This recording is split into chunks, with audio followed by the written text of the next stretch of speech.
좋으신 주님의 은혜가 오늘 이 시간 우리 모두와 함께 하시기를 바랍니다. 오늘 우리가 함께 나누실 하나님 말씀은 예레미야 43장의 말씀입니다. 하나님의 손은 느부갓네살을 시켜 애굽을 치게 했습니다. 13절에 하나님이 벳세메스를 칠 것이라고 했는데 벳세메스는 애굽의 여러 도시들 가운데 하나로 우상 숭배의 중심지였습니다. 그러니까 벳세메스란 곳은 태양의 집이란 뜻을 가진 신전이었는데 이는 신성한 기둥들로 만들어졌으며 카이로 북쪽 한 8km 지점에 있는 성읍으로 우상들의 도시였습니다. 그래서 이곳을 치겠다라고 하셨습니다.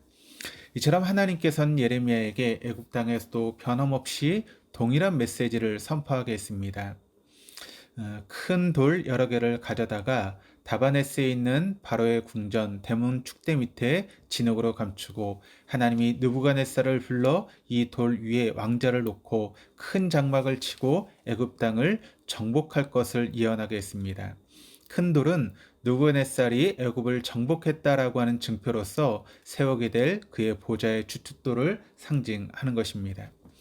예레미야는 벼옷이나 띠라든가 멍에 같은 것을 통해서 하나님의 말씀을 전하는 일이 많았는데 애굽 땅에서도 말로 하나님의 뜻을 전하는 것을 요한왕과 그를 따르는 사람들이 듣지 않으니까 좀 더 강렬한 방법으로 이렇게 보여주면서 예언을 했습니다.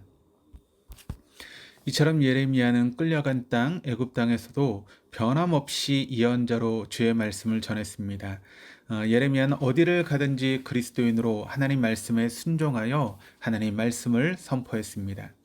하나님 말씀에 불순종하고 애굽으로 간 사람들은 이제 이곳 애굽에서는 외세의 침략 없이 안전하게 살 수 있겠지 생각했을지 모르지만 하나님은 애굽에서도 계셨고 느부갓네살을 통하여 애굽을 치셨던 것입니다. 우리는 기도할 때 종종 무소부재하신 하나님을 고백하며 기도합니다.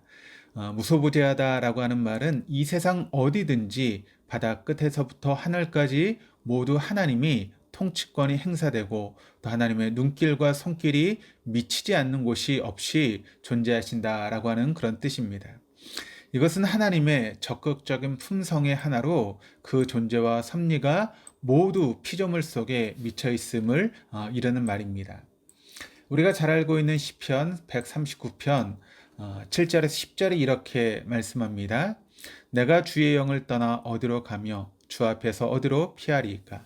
내가 하늘에 올라갈지라도 거기 계시며 스올에 내 자리를 펼지라도 거기 계시나이다. 내가 새벽 날개를 치며 바다 끝에 가서 거주할지라도 거기서도 주의 손이 나를 인도하시며 주의 오른손이 나를 붙드시리이다. 하나님은 내가 어디를 가든지 나를 보호하시고 인도하신다라고 하는 말씀입니다.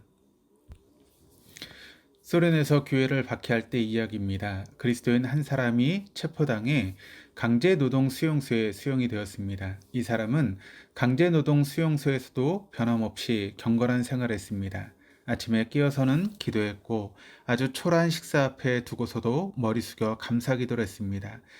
그런데 가만히 보니까 자기와 마찬가지의 행동을 하고 있는 사람이 하나 있습니다.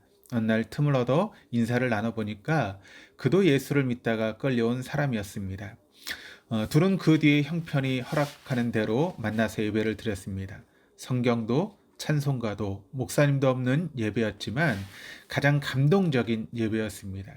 둘은 서로 손을 잡고 말하기를 하나님을 찬양합시다. 공산당은 교회를 없애려고 우리를 이 강제 노동 수용소에 가뒀지만 전능하신 하나님께서는 이 수용소 안에서도 교회가 태어나게 하셨습니다. 교회는 건물이 하나 아니라 부름받은 사람들의 모임이기 때문입니다. 라고 이야기를 나누며 감사 기도를 드렸다고 합니다. 이처럼 그리스도인은 어디를 가든지 주님이 계셔서 그의 역사를 이루어 가신다는 믿음으로 사는 것이 중요합니다. 하나님은 어디에서든지 우리를 살피시며 세상 끝날까지 우리와 함께 하시겠다고 약속하시고 또 그리스도인으로서 하나님 말씀을 전하라고 명령하십니다. 예레미야가 전한 예언의 말씀처럼 하나님 말씀을 전하고 복음을 전한 일은 그리스도인의 궁극적인 사명입니다. 이 사명을 잘 감당하기 위하여 기도하고 주님의 명령에 순종하며 살아가는 그리스도인이 되어야 하겠습니다. 기도하시겠습니다. 하나님 아버지, 우리를 그리스도인으로 믿음의 사람으로 불러주시고 구원해 주신 것을 감사드립니다. 어디를 가든지 언제 주의 말씀에 순종하며 살아가게 하시고 아버지의 뜻을 나의 뜻으로 삼아 이루게 하시며 맡기신 사명 잘 감당하는 믿음의 사람 되게 하여 주옵소서. 오늘도 우리에게 새로운 한날을 허락해 주시고 호흡하게 하신 주께서 주를 앙망함으로 낙심한 자들에게는 새 힘을 주시고 달려가도 피곤치 않는 힘으로 세상을 이기고 승리하는 그리스도인 되게 하여 주옵소서. 감사드리며 예수 그리스도 이름으로 기도드립니다. 아멘.